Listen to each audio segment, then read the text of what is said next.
Mai aveți un moment? Se pare că a scos cuțitele. Eu am plecat.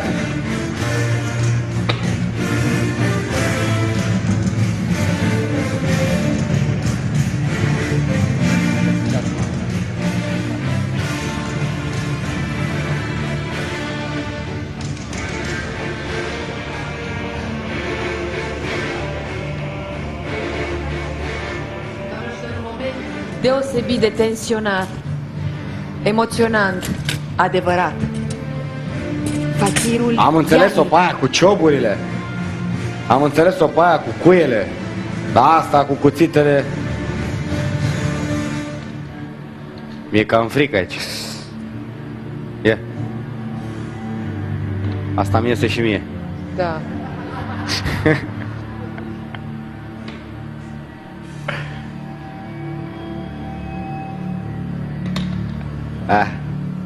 Asta e, aia ți iese și ție.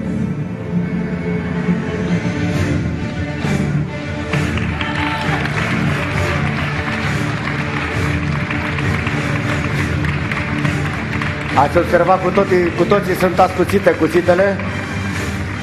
Au vârful extrem de ascuțit. Dați-vă la o parte.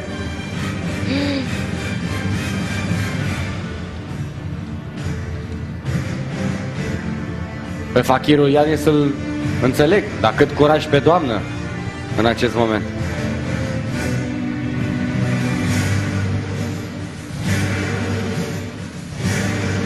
Ai, na. No. No. Na, așa poate așa ceva. No. No. Îi atenționăm pe toți cei ce suferă cu inima. Aceste imagini sunt șocante.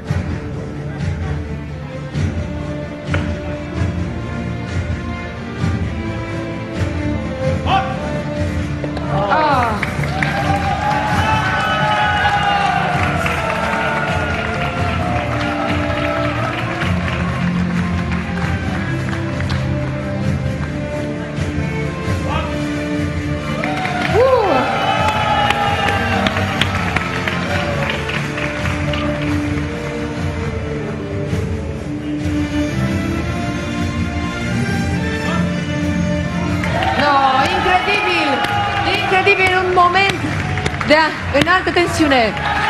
Fakirul Ianic. Super tare.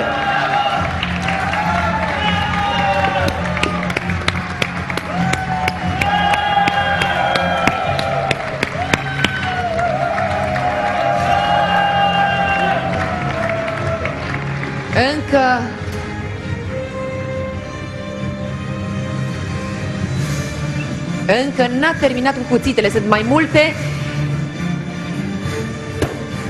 Oh!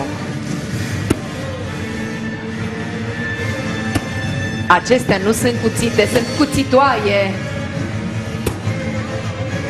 Sunt periculoase. Și se înfig extraordinar de puternic. Fakirul Ianic ne va demonstra acum un moment de înaltă tensiune. Noi aici în studio simțim fiecare emoție, fiecare lovitură de cuțit. Publicul a amuțit. Pepe nu mai vorbește.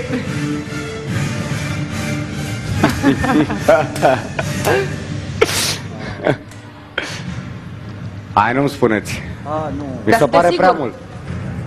Nu vă este soția dumneavoastră, nu? Stați numai puțin, stați să vă pun câteva întrebări. Este soția dumneavoastră? Viitoarea. Viitoarea. Prima dată într-un show cu mine. Este prima dată. Am înțeles. Că nu are Deloc? Ați făcut repetiție pentru momentul ăsta? Fac senzații de tare oricum. Ați făcut repetiție sau pur și simplu? Deci aveți încredere în el, mergeți pe încredere, să înțeleg. Pentru prima dată. Eu zic, măcar să prind și eu, să poate cânt și eu la nunta noastră.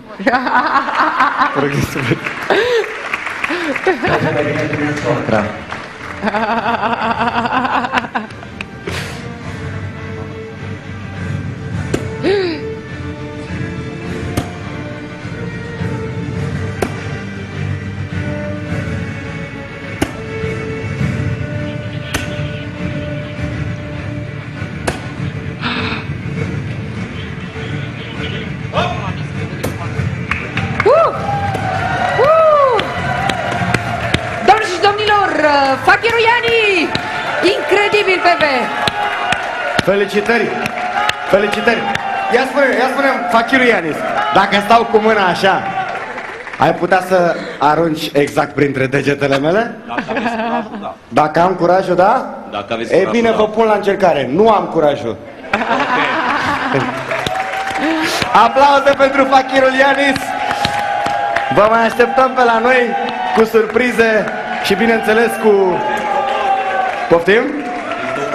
Aveți topoare? Oho, haribardă! Dacă... Ce să mai n-am cuvinte? Felicitări! Și să știți ceva! Este adevărată pielea lui. Este adevărată. 100% adevărată. Mulțumim din suflet Fakirului Ianis și viitoarei soții.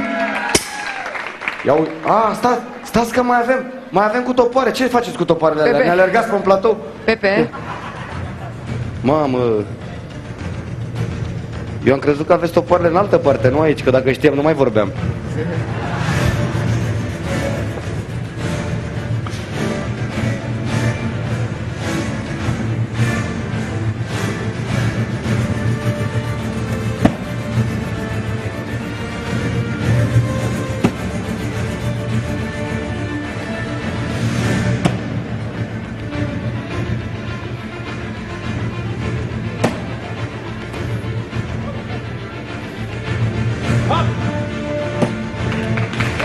oh!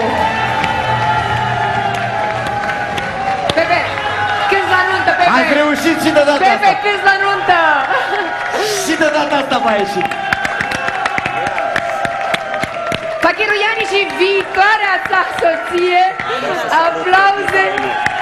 Vă așteptăm. Vreau să salut maramureșenii mei și concetățenii mei din orașul Capnic și din Botoșani. Felicitări! Un moment cu pistoale n-aveți? Cu pistoale? Pregătim. Să pregătiți și Îl cu pregătiți, pistoale. vă mai așteptăm atunci. Un moment. Mai vreau să specific ceva. Următorul moment, care va fi mai târziu în această emisiune, va fi un număr inedit mondial. Mă voi culca pe 10 furci pe un dispozitiv Noi vă făcut așteptăm aici în direct la 100% adevărat. fără antrenamente. Fără Doar ieri am antrenamente. terminat recuzita. Vă lăsăm așteptăm să vă reușească. concentrați și vă așteptăm cu sufletul la Aplauze gură. pentru Fakirul Ianis! Mulțumim! Vă mulțumim!